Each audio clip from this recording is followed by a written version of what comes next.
I'll leave it with this. This will be the last one we'll do for the evening.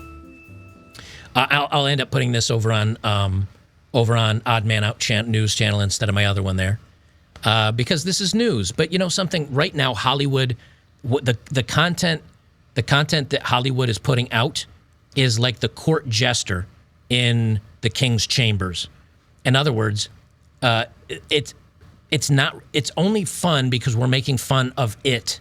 Where now Hollywood has gotten to the point where the only entertainment you get is from making fun of how bad it is. That's ironically the best entertainment coming out of Hollywood. Now, occasionally they have a movie coming out like Wolverine and Deadpool, right? The new Deadpool Wolverine movie that just came out. I watched it. It was good. It was definitely fan service. It had a lot of interesting moments. Of course, the two main actors are both very good. It had some good dialogue. The story itself was complete dog. Like, it was not a good story. But because the acting was good and some of the writing was good and the interaction between the characters, that stuff was good, then, it gets a 7 out of 10, 6 out of 10. It could have been a 10 out of 10 if it had a good story. Other than that, though, everything else they're pumping out is going straight into the dumpster. And channels on YouTube and Rumble and over on Twitter, on X, people are getting more enjoyment over watching other people that sat through the mess of making fun of it. That tells you how, and what are they learning from it? That's the key question. What are they learning from it? Nothing. Because they keep coming out with project after project that's getting burnt into the ground. This is from, okay, let me pause this here for a second. This is from Wall Street Silver. Again, ironically, somebody that shares memes, news, economics, and finance. And he shared this, and he said, hey, an inside look at Disney executive meeting after they got the reviews for Star Wars, The Acolyte, and it bombed. This is about 2 minutes, but I think you guys will really enjoy this because this is very accurate of how Hollywood is currently operating. And rather than read some boring news stories or say it off the top of my head, I'll share it from other people that agree with us. Hey, sir, another one of our shows bombed. All right. Wait, are you not upset? No, why would I? This happens every week. Hey, Scott, you remember the protocol? I do. So we turned off the comment section on all social media posts. We released 24 fake news articles saying that it was the greatest thing mankind's ever created, and bribed 12,000 movie critics to give it a generous 10 out of 10 on Rotten Tomatoes. Let's make that an 8 out of 10. We gotta make sure people somewhat believe it. Got it. Wait, but sir, what about the 100,000 audience reviews that says the show sucks massive horse cock? Well, the critics say it's really good, so why would that matter? Right, but you literally just paid them to say that. And I pay you to shut the up, so let's do that. Anyways, guys, now we need someone to blame for this terrible show other than ourselves. Does anyone have any thoughts? The producer, the writers, George Lucas. Hey, keep George out of your mouth. Well, we could try gaslighting the public. That usually works. Okay, explain. Well, since we obviously don't make bad shows because we decide what's bad or not our stupid audience, right? Let's just blame it on the fans. Wait, what? Okay, so just tell... Remember this part right here because this is very key in the very next article I'm going to read. Who cares about the audience? Blame the failure on the audience. Right? Let's just blame it on the fans. Wait, what? Okay, so just tell everyone they're too stupid to realize how good it is and then immediately fire back at anyone that has a remotely different opinion? Yep, exactly. And then we could say the reason people do hate it is because we have an ethnically diverse lead. Yes, that's good. Calling people is always how you should deal with criticism, even though it doesn't actually address the real core issues at play. No, actually the main criticism of the show is that it just sucks dick. No, that's just a small minority of people, Kyle. There's actually a huge silent majority that absolutely loves the show. What? Who? Who are these people that are silently liking the show? I don't know, Kyle, they're silent. No one knows who they are because of how unbelievably quiet they are. Okay, then so how do you even know that they exist? Because all the fake news articles we paid people to write say they do. Okay, that's it. This company's burning to the ground and I don't want to be here when it does. I'm getting out of here. No, wait, Kyle, wait. Okay, so anyone know how we could make that $200 million back that just went down the drain? We could make a bunch of movie sequels and remakes that absolutely no one asked for. Let's make some money. And then for those of you just listening, upcoming Disney movies from 2024 to 2027. Toy Story 5, Zootopia 2, Incredibles 3, Mona 2, Frozen 4, Encanto 2, Frozen 3, Cars 4. All replays. So what they were saying is actually kind of correct. We've got, if you look at Rotten Tomatoes, you've got leftists that are activists writing that it's good content, even though it's not. Rotten Tomatoes has been caught. I think it was either Rotten Tomatoes was paying $50 or there was a movie studio that was paying $50 for reviews to be put on Rotten Tomatoes that were good. So the news media is lying and saying it's good. And then it's not good. And then when people complain it's not good, the news media, the same article writers, And the studios and the actresses and the people putting out the crap say that everybody is ist and phobe. They're ists and phobes. And when we say, no, we just don't like the content, they say, yeah, but look at all the people that do. What people? Well, they're not on YouTube making videos about it. They're silent, and you just don't hear from them. Okay, but they're not showing in your metrics. They're not watching the content, or else you'd have very good metrics for it. But your metrics are dog shit. So where are these people? And they say, they're silent, like we don't know. How it's a brainless loop that they're in. So remember, I told you this part right here. Right here. Listen to this part again. On the fans. Wait, what? Okay, so let's just blame it on the fans. Wait, what? Okay, so just tell everyone they're too stupid to realize how good it is and then immediately fire back at anyone that has a remotely different opinion? Yep, exactly. And then we could say the reason people do hate it is because we have an ethnically diverse lead. Yes, that's good. Calling people is always how you should deal with criticism, even though it doesn't actually address the real core issues at play. No. Okay, so let's go right to the very next article. This is from literally yesterday. Literally yesterday. From Align, which is Lifestyle by Blaze Media. Lead acolyte actress blames hyper-conservative bigotry and hate for cancellation of woke Star Wars show.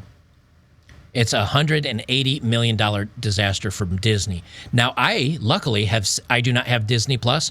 I would not give Disney money if there was a long-range hole puncher stuck in my ear. You couldn't make me do it. But instead, and the show is terrible from everybody of every metric. But what I've gotten is hours and hours and hours of enjoyment for free by watching people on YouTube trash and make fun of it and by pointing out how ridiculous it is. This is me getting free entertainment from people like myself, other YouTubers or Rumblers or whoever. This is me getting enjoyment out of something for free that cost Disney $100 million to make. And here's the best part of it. She blames it on hyper-conservative people and, all the ists and phobes. Okay, so now you've got a conundrum. Now you've got a dilemma. If people are super hyper-conservative, you're saying that these people like myself, I'm not hyper-conservative, but people that make fun of the show, you're saying they have so many followers and so many influencers that they convinced everybody not to go see it. So you're admitting that side of the aisle has a lot of people on it and a lot of power and a lot of pull for what should happen in Hollywood. If they answer yes, then that proves we're the majority and that you're actually a small group of weirdos. So they can't say yes to that. So then they have to say no. Okay, so you're not saying that our videos on this stuff is making people not see it. So then why aren't they seeing it? And there you have a conundrum. Now you've painted yourself into a corner. So you're either saying that we can convince everybody not to see it, or people just didn't see it, and we're just reporting on that. That's where they get themselves goofed up. I'll just read a little bit of this.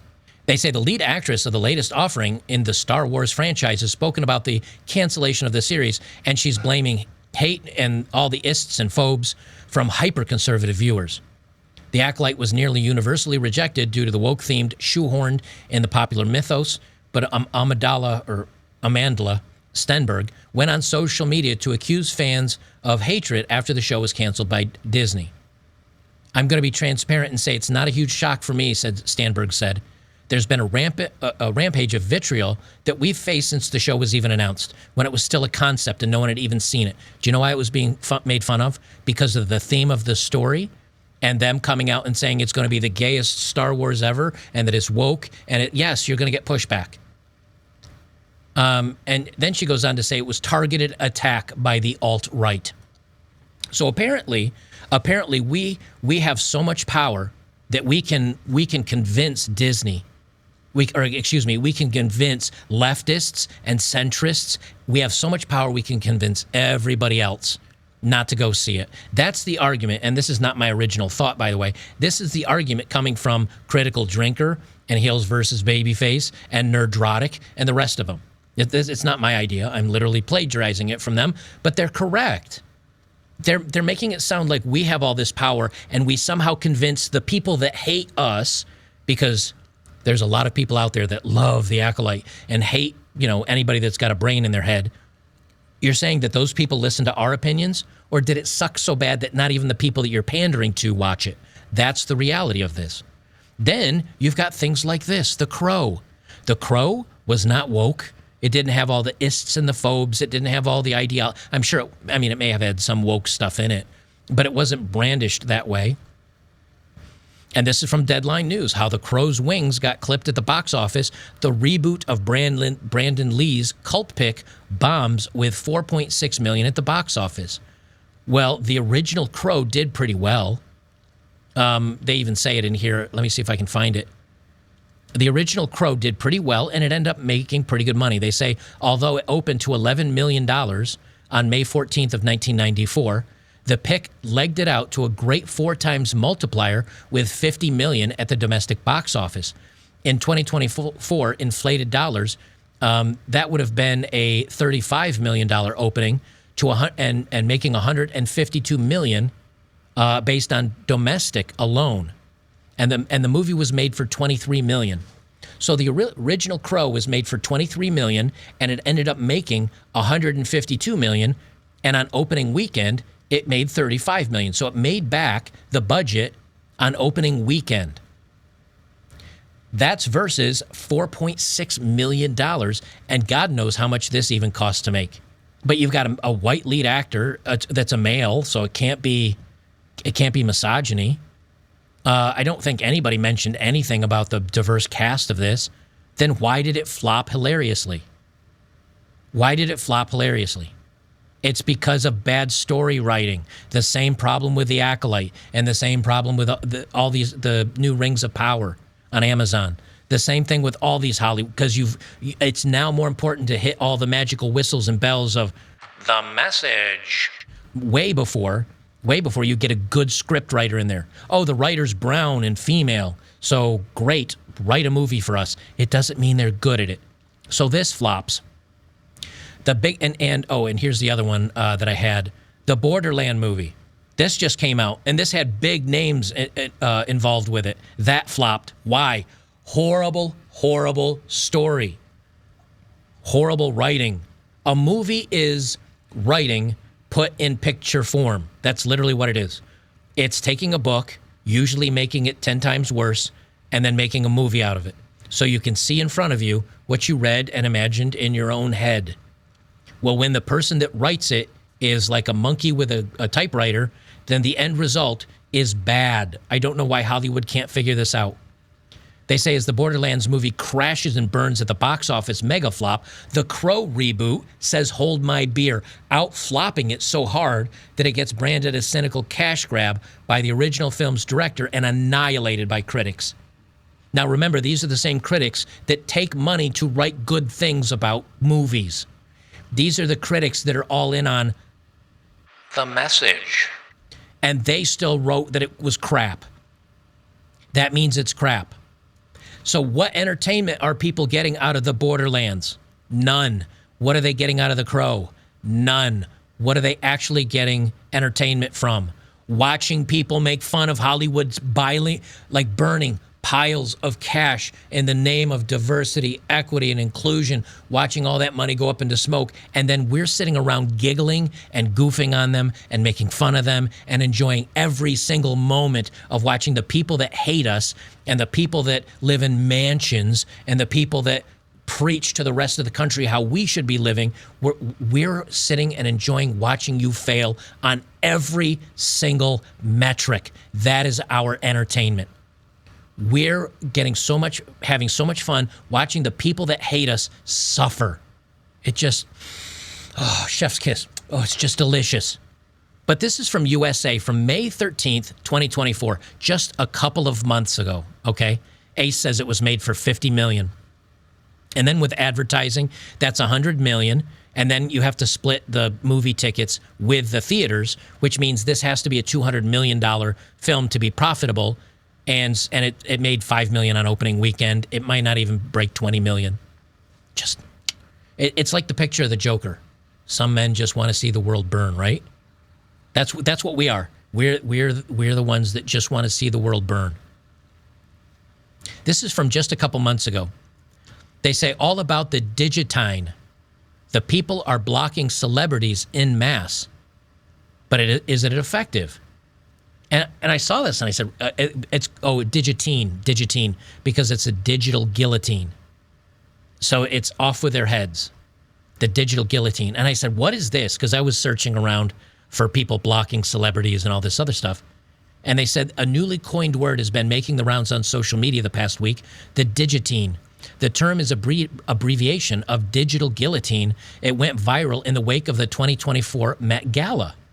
It's been used by many social media users as a call to unfollow or block celebrities who've not been vocal about their stance on the Israel-Palestine war. So now you've got leftoids, the woke, canceling celebrities for not taking the right side of a political thing on the other side of the globe.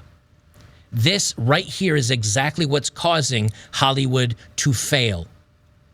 And yes, and video games to fail, as some of you mentioned in chat. Video games and digital magazines like Maxim magazine, that was taken over by feminists. Sports Illustrated, taken over by feminists. They're not about sports anymore. They're not about pretty women and men's things in Maxim. They're another ladies' magazine now. It's because everything has gone woke, and either you go woke and you suffer the consequences of everybody hating you, or you don't go woke by supporting the right causes and what the activists and the rest of Hollywood says you need to. You don't do it, and guess what? You also go get broke. So it's go woke or don't go woke. You're just going to get broke because you stepped into the politics/activism arena, and you can't be on both sides, or you fail. And now, I just looked this up, and it's funny because Looper, as well as Film Magazine, they say, I looked up the top 10 box office bombs of the year, just 2024, and both of them have different lists. So I don't know what they were setting it on, but these are big names. These are not nobodies. This is Arthur the King with Mark Wahlberg, flop. First Omen, which is a remake of The Omen, flop. Ordinary Angels, flop. And this is Hilary Swank, flop. Abigail, some horror movie, flop. The Fall Guy, Ryan Gosling. We watched this over at Saturday Night at the Movies, flop. Like, not a good movie. Madam Web, massive flop. Not a good movie. And this has like 3 actresses: Dakota Johnson, Sydney Sweeney, who's beautiful, Celeste O'Connor. This had some very pretty, fun actresses in it, but the writing sucked. The Watchers, Furiosa, a Mad Max saga. Actually a decent, I won't call it great, but a decently good movie. But it flopped. Why? Because everybody's afraid of the female lead in Hollywood because so many of them are girl power movies. Lisa Frankenstein, Argyle, which was horrible because it had a self-insert about a woman wanting to, she's a novelist that turned into a Secret Life spy, and it was a self-insert by the writer, and it sucked, and it flopped. The Ministry of Ungentlemanly Warfare, Drive Away Dolls, Fly Me to the Moon, and that had Channing Tatum and Scarlett Johansson in it, 2 big actresses, or actresses. It flopped. Kevin Costner, flop. What's going on? Because everybody hates Hollywood. Beneath, I think the article I actually had pulled up is gone now. Did they delete the article? This is not what I pulled up. I did not pull up 20 critically panned sci-fi movies. So apparently the other article must have been so bad it disappeared. The only thing good coming out of Hollywood is the enjoyment of watching people that hate you and I suffer. It's like watching your enemies struggle in a pit of quicksand, and they look at you and tell you, I hate you. Now hand me that rope and save me. Buy our movies. Support our work. Support the strikes. Support all the things. But we also hate you. But please support us. Also, we hate you. Like, at a certain point, you're like, oh, look what I've got. I've got this beautiful rope. It's, oh, dangle. You can't reach it? Oh, sorry. And we're watching them sink into the quicksand while at the same time screaming for us to help and also that they hate us, but help us. That's where they are. Goodbye, Hollywood. Unless you learn your lessons and come back around, you're just burning piles of money for our entertainment. And personally, I'd like to thank you for all the crap that you're publishing, because my life is more fun now because I get dozens and dozens of hours of watching the crap you put out than just the 2 hours I might enjoy out of a current movie.